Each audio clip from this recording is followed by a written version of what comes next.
He had just moved into the neighborhood. He was out checking out the bars. So I'm all the way across the bar and just thought, oh, I'm going to go over and talk to him. He got his claws in and never let go. We spoke on the phone and then continued to have a conversation for another 15, 20 minutes. When I hung up the phone, I knew that this was somebody who was going to impact my life. It was really about making a commitment to each other. I think it's changed both of us. I said, I might be driving by the area. And I sat at the stop sign down here for like, I don't know, 10 minutes. Finally, I just hit the gas. And she came up and shared her caramel apple with me. I didn't think of myself getting married. I did see myself with someone. So when it became real world, that changed everything.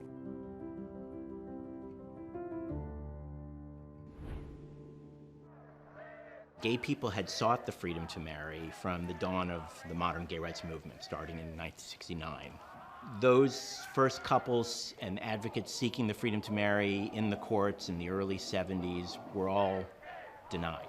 For the next succeeding decades, we engaged the country in a conversation, not only in the courts of law, but in the court of public opinion, and in private conversations around kitchen tables to talk about who gay people are and why marriage matters. That struggle, unfolding over decades, of course, accelerated and grew the closer we got to actually seizing the legal goal of winning marriage. On February 12, 2004, during a torrential downpour, something revolutionary happened. In defiance of the laws at the time, the city of San Francisco began issuing marriage licenses to same-sex couples. It was one of the most significant moments in the marriage equality movement. The country got to see thousands of couples lining up in the pouring rain, I might add, showing their love, showing their commitment, showing the joy of being able to get married. Mayor Gavin Newsom wanted to do something, and he believed in good conscience that San Francisco should no longer discriminate in the denial of marriage.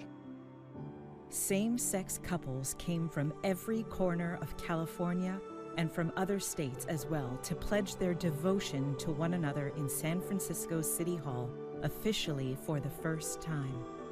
I give you this ring in token and pledge of my constant faith and abiding love. By virtue and authority of the city and the county of San Francisco and the state of California, I pronounce you spouses for life. Join us now for these 4 stories of love, commitment, and marriage at a time in America when the right to marry could not be taken for granted. Well, we were at a square dance club and class. I came because 2 of my friends were going. They were like, oh, you've got to come. It's a lot of fun. You just got to be there. It's a blast. And Joel's friend brought him. Same reason. That's right. Although he was a little bit upset with me. He said, well, you know, I want to meet new people, is what his thing was. And I met Fred, and well, and my friend was not exactly thrilled the fact that he didn't meet anyone, so it's like, you know, so. But yeah, we met there. Gosh, that was 8 years ago. And that started, I think that began just getting to know each other at that point. And irony is that we have not square danced since that class, by the way.